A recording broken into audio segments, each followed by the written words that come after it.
This grain is 10,000 years old, and I'm convinced it makes the best sandwich loaf you can bake at home. I'm going to show you exactly how to make this einkorn sandwich bread, and I'll tell you why this ancient wheat is completely different from anything you've baked before. For this einkorn sandwich bread, two things real quick. I'm going to use a glass bowl. That way you can see all the bubbles and you can just kind of get a better look at the dough. If you have a stainless steel bowl, you can use that. That metal is not going to interfere with anything for this recipe. Also, I'm going to be doing it by hand today. Yes, you can use your mixer, but sometimes I don't want to do a mixer cleanup. And so that's one thing. Another thing is other people may not have a mixer. So I thought that I would do it with the traditional hand. It's super easy. So you're going to love it. Let's get 1.5 cups of water. You want it to be about 110 degrees. What I find is that I put it in the microwave for 30 seconds and it's the perfect temperature. Then you're going to want 1/4 cup of honey, or you can do maple syrup. And a trick to making the honey come out really quickly is I just spray it with avocado oil spray. Remember, avocado oil doesn't have a taste to it, or you could do olive oil spray. It doesn't really matter. The next thing that I'm going to do is I'm going to put in 2 tablespoons of olive oil. I get a big jar of this at Costco. And by the way, it took me a while to perfect this recipe, so I really hope you enjoy it.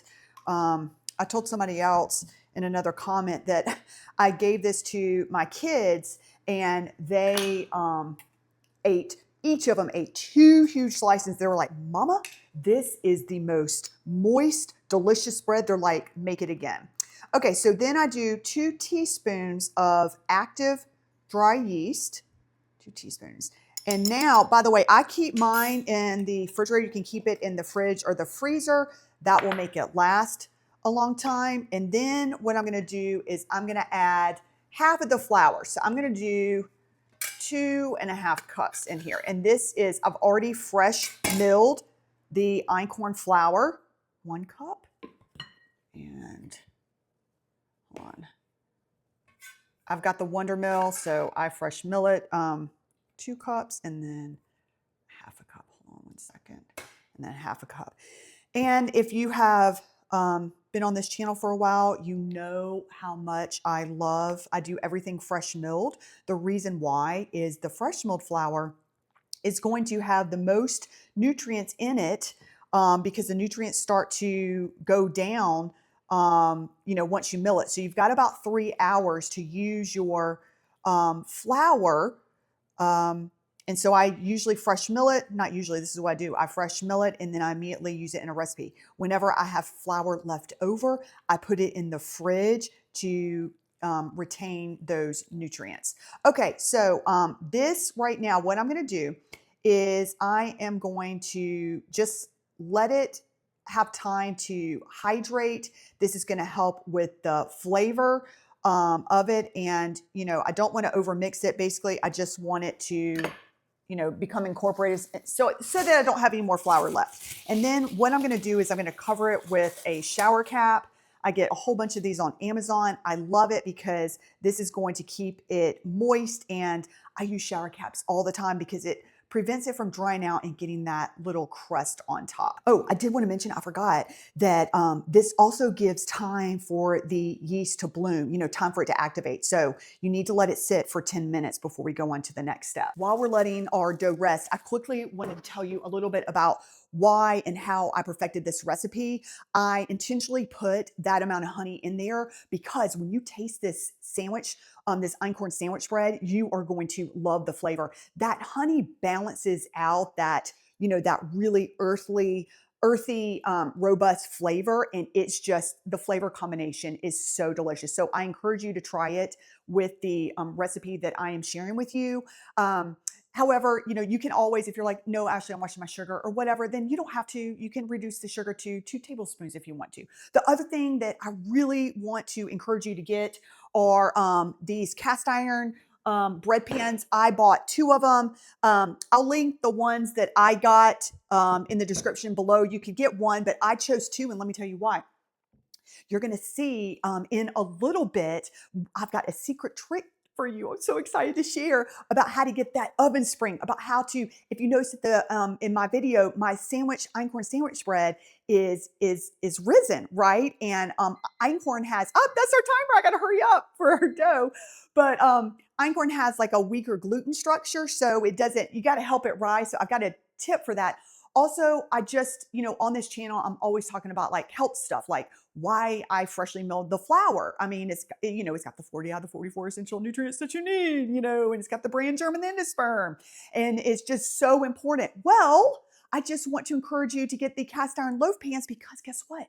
It doesn't have any of those yucky coatings on it. So that's super important when you're, baking your bread. Just think about it. And then also, with the cast iron and it's dark and it's black, it's going to give it an even distribution of the heat. So it's going to help your bread bake evenly. Okay, that's just all my 2 cents. Okay, let's get back to it. As you heard, the timer went off. Look at all those bubbles. And then I don't know if I can show you the side of the bowl. Well, I can't because I don't want to mess up my camera. But anyways, this is why I just wanted to use a glass bowl because, in your house, you can check the sides. But you can see that the yeast has bloomed. It's been activated. So that, that first 10 minutes is important. All right. So now what we're going to do is we are going to add the remaining cups of flour. So again, my recipe calls for about 5.5 cups. You know what? I'm going to say this differently. 5 to 5.5 cups. When you're dealing with fresh milled flour, it depends on how much rain the wheat got that year. So it can really vary. So 5 to 5.5 cups. So I already put in 2.5 cups. So what I'm going to do now is I'm going to slowly add in 2.5 cups and see what this turns out. All right, 1, and then I'm going to mix it in. And I'm going to do this in real time so you can see. And what we're looking for is at the end, we're looking for a tacky dough, but not like overly sticky, but you do want it to be messy because that's what gives it its moistness, which you're just gonna love. I'm really excited for you guys. And also it's just easy. Look, I'm mixing this in my bowl. Okay, 1.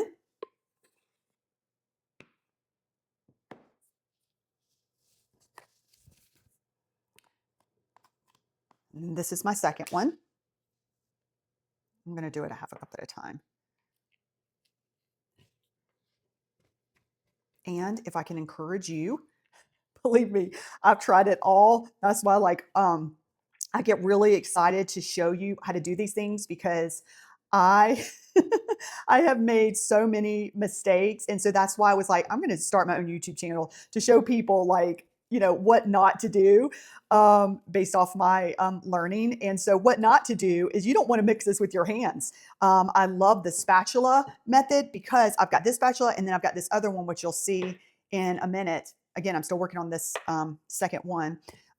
Because when I first started working with Einkorn, I was like, I'm going to be at like the ancient days and I'm going to use my hands. No, that is it's just too much.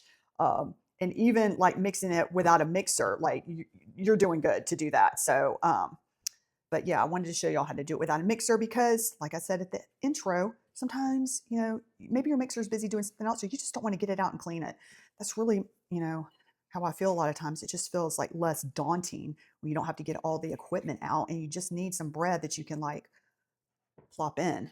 Also this bread that I'm making today, because I made some bread for my family. And so I wanted to show y'all how to make, this bread since I perfected the recipe. And the way I'm doing it is I'm giving this to my teachers for my children's school. So I'm giving it for them to share, like the admin and the secretary and all of them. And then I'll also, actually last night I made some cookies, fresh milled cookies for the teachers. And so then I want to give this to the admin and they'll put it in the place for them all to share.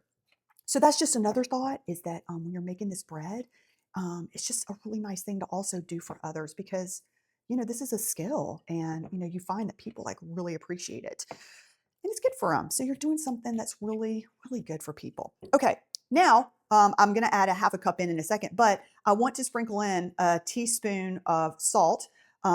Y'all, the salt is going to give it flavor. And you know, that's why I had it labeled out here and already filled, because you don't want to forget the salt because your bread will not taste good without the salt. So you got to have that salt. I use Redmond's real salt because it's got the minerals in there, and I get it from Azure Standard. I can put my link in there below for you if you're interested in that. Have a whole video on what I get on at Azure that you can watch after you watch this video if you're interested. But that's where I get, you know, my grains and a lot of my ingredients for my bread. So I added in, so at this point, I just added in another half a cup, and you want to, you know, do it a half a cup at a time. Okay. Now, what I'm going to continue to do is mix this up, and I want to incorporate all the flour into it. Okay. It's very important. All the flour. I think I want to do just a little bit more. So you can see how much I have left. So I use kind of like half of that half. And I think what I'm going to do is I'm going to save it for when we shape it in a little bit. My tip to you is, I do want to, while I'm mixing this, do you see how much flour I have left? I always mill extra flour because I never know what I'm going to need. And so what I do with that extra flour is I will stick it in the freezer so that I have extra flour, so I don't have to, you know, remill it. And also, let me show you this. I also feed my starter with it. So you can use your leftover milled flour to feed your starter with it. So you can do that. It's a good thing. Okay, so let me show you what I'm talking about with the stickiness. So yeah, so this dough is sticky and it's tacky. And this is what gives it its moist. Just remember, whenever you're dealing with it, you're like, oh, this is such a pain. Yeah, but this is why it tastes so good. This is why it's so moist and just soft. Just remember that. But this is why I use the 2 spatulas. Do you see how easy this is coming off versus any other way I've done it? It just turns into a big fat mess. So this is my method of making it really easy to work with. Okay, so now our next step. So all the flour has been incorporated. So what we're going to do is now we are going to rest it again, and also, you know, put a cover over it, and we're going to rest it for about 30 to 45 minutes. Okay. If you're short on time, just do 30, but you can stretch it all the way to 45 minutes if you've got things to do. Okay, the time's up. Let's see what the dough looks like. But I did want to show you, because I promised you, this is why I used a glass bowl, so that you could see the you know, the bubbles in there, just to show you that, you know, it's fermenting and the yeast is active. Okay, so here is what the dough looks like. Look at that. You can tell it's risen and then it's domed on top, right? And then you can tell it's still sticky and tacky. So I'm not gonna lie, this is gonna be the really messy part, guys, but I'm going to try to make it as least messy as possible. So what I'm going to do is I'm going to flour my surface in just a second, but I'm also going to spray my hands and my tools that I'm going to be working with. So here's that leftover flour. So I'm going to lightly flour my surface. And then what I do is I go ahead and put some right there. And again, I have leftover milled flour. So I'll make a little pile right there for myself. And that's just going to help me to try to get it into a dough that I can shape. So I just put a little bit on this to get it out of the pan. And then here is my bench. My thing's not working right, so whatever. I'm just putting it in my hands. And then I'll put it on this part of the dough. And then also oil my hands. I mean, it's messy, but it's also fun. Like, you know, it's the kid in us, right? So, by the way, I have this stainless steel bench scraper. And then I also have the lime green. These are used for 2 different ways. So I'm going to use this one to get the dough out of the bowl. And then I use this one to shape my bowl. Also, you will notice as you begin to bake more, when you're done, you'll have like this sticky dough that's just so hard to get off your counters. I always use this also to clean my surface. I mean, these 2 are just non-negotiable for me. So if you're looking to invest in anything, I get one of these, 2 of these, and then the shower caps. And I'll try to remember to link those below, so it'll just be easy for you to find, and you can use what I got because it actually works. Okay, so let me go ahead and get this out of the bowl. Put it right on. It smells so good. I love seeing the bubbles in there. Don't y'all? Not fun? it's just, I don't know, bread making is just such a fun hobby, isn't it, y'all? It's just so good for us and makes us slow down.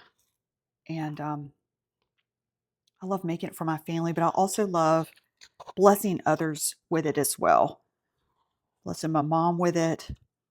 I also give it to, as you said, as I mentioned earlier, I'm giving this to my teachers, to my children's teachers, obviously. And then also, this is funny. I have somebody that at my gym that's a really good gardener. And so I give her my bread and she gives me vegetables. So that's just an idea too. Okay, blah, blah, blah. Look at all the bubbles. Okay, so what we want to do is we want to shape it. It's not going to be like normal flour, y'all. So I'm not going to be able to like do all this fancy stuff. I'm just trying to shape it into something that I can fit into the pan. Okay, so I'm going to take, what I do is I take some of my flour right here and I scrape it over. Okay, and then I've got it from my surface. This is what I have found to keep it from being a huge unruly mess on my hands.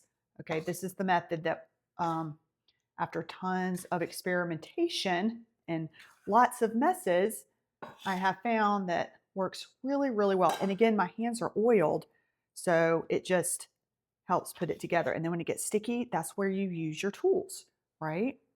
Just sprinkle a little bit here, here, here, here. And I don't want to get it too much flour, right? Because I don't want it to be dense, but I also don't want it to be a goopy mess. So you want it kind of like between goopy and still tacky. Okay, so I'm going to stop with the flour right there and try to just, shape it as best as I can. Yes, it is sticking to my counters if you can see it, and it is sticking to my fingers. I told y'all it was going to be messy, but I just want to get the flour, mixed in. So it is very sticky, okay, but it's not a goop. It does have some sort of a, little bit of shape into it, but it's not like your normal. If you see my other channels where I'm using, hard white wheat, it's not going to behave like that. It's going to be completely different. So just know that. So then what I'm going to do is I'm going to go ahead and go add just a little bit more flour here. I am going to, just wanting to give it just a little bit of structure so it will, stay together in the pan. So actually I am going to add a little bit more flour because I want to do, let me turn it over on the side. I'm going to like mold it together to do, to give it some tension. That's what I'm trying to say. Sorry, sometimes I have a hard time of like talking and showing you guys. So see how I'm trying to build up some tension here so it'll create a little lift and give it, and make the gluten just a little bit stronger because einkorn has a weak gluten structure. So there we go. That looks like that'll be good. And again, like, look, my hands are all sticky. That's okay. But that's why we have our tools to make it work a little bit better. Okay, so what I'm going to do, see, this is perfect example. Look, you see how I just scraped that off my counter? If you didn't have this bench tool, oh, good luck. Some things is just like making your life easier. Okay, so I'm just going to put it in here. And yes, it is super moist. Look at that stickiness.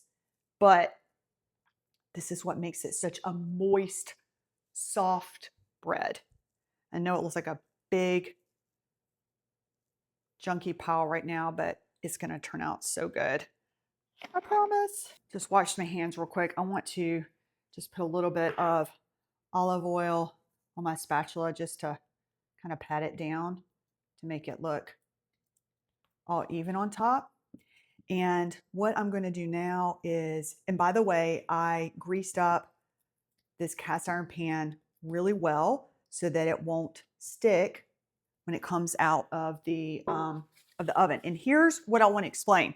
I'm putting the cover on here and I am going to let this rest in here and by the way, sorry, you want to put, I love these plastic covers. I've got the clear ones and then I've got the colored ones. I really like the clear ones because they're all the same, but they ran out. So I got the covered ones and then I'll be ordering the clear ones again. Anyways, I love it because it keeps it from drying out and from having that little crust forming on top. But anyways, we want to let this rise until it comes up to, like right a few, like an inch above the pan. And you're like, well, how long is that going to take, Ashley, for you?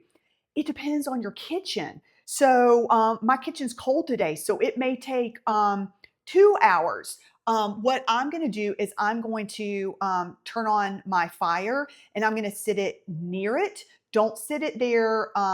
Like, don't sit it next to it because then it's just going to explode. And by the way, I've had that happen too, where it's just exploded out of the sides.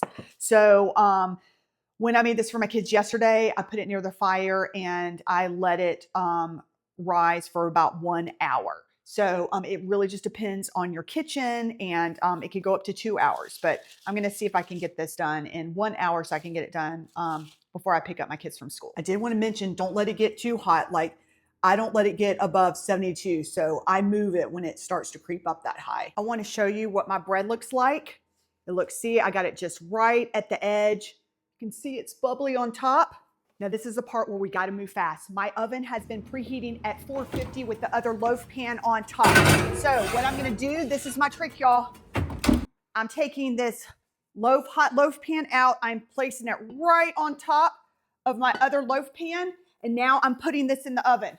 Gotta go quick. I'm gonna put it in the oven. Ooh, so fast. Don't want the heat to get out. All right.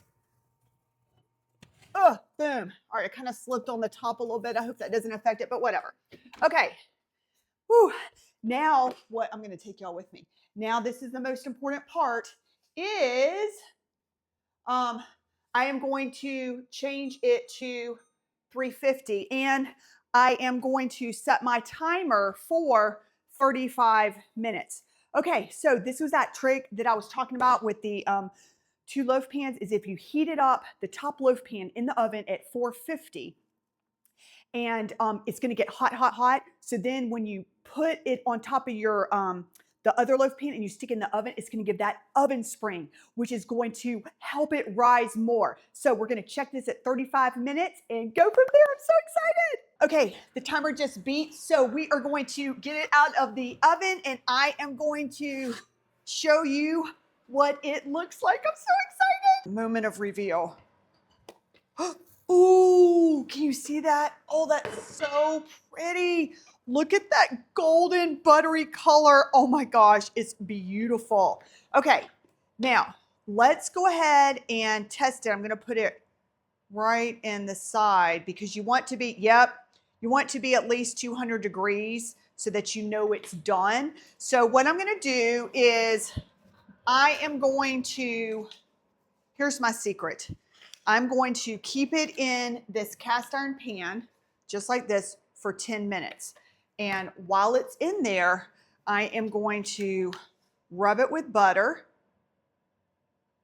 And this is going to give us a really soft crust. I love a soft crust. My kids love a soft crust. And the reason why, y'all, that you want to keep it in your pan for 10 minutes is because it's really hot, right? And if you were to just plop it out, it would crack. That's happened to me before. And if it cracks, no big deal. Like you can still eat it. And then, but if it does, if it cracks some, just put butter on it. That helps to keep it together. Okay, it has been an hour and let's go ahead and slice it up. This is what it looks like. The sides, see how it rose because of the oven spring. It's got that beautiful, it's just the prettiest color. I love it. Okay.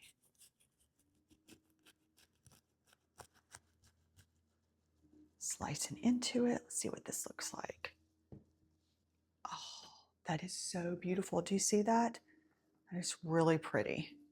That is beautiful. It smells so good. I can tell it's already so moist. Okay, so my daughter just got home from school and she smelled the bread, so she wanted to do a taste test. Yes. So I'm letting her taste it. Okay. I'm gonna cut a slice while she tastes it for y'all. That was a big taste.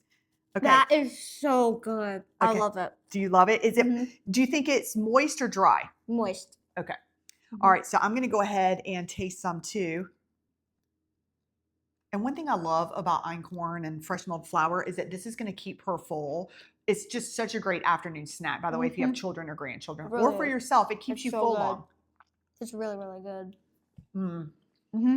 That's so good. I can It taste is. the honey, which softens that robust flavor. It's just so good. It's like buttery. The texture is so soft. It's amazing. Anyways, I'm so excited for you guys to try this einkorn sourdough. Not sourdough, this einkorn sandwich bread. Squishy. I do so much sourdough that I'm always like And it sourdough. squishes. But this is a great bread when Wow. you need to get something in fast that day. Mhm. And it tastes so good and it's made with ancient grains. I mean, what more can you want? Anyways, thanks for watching and I'll see you in the next one.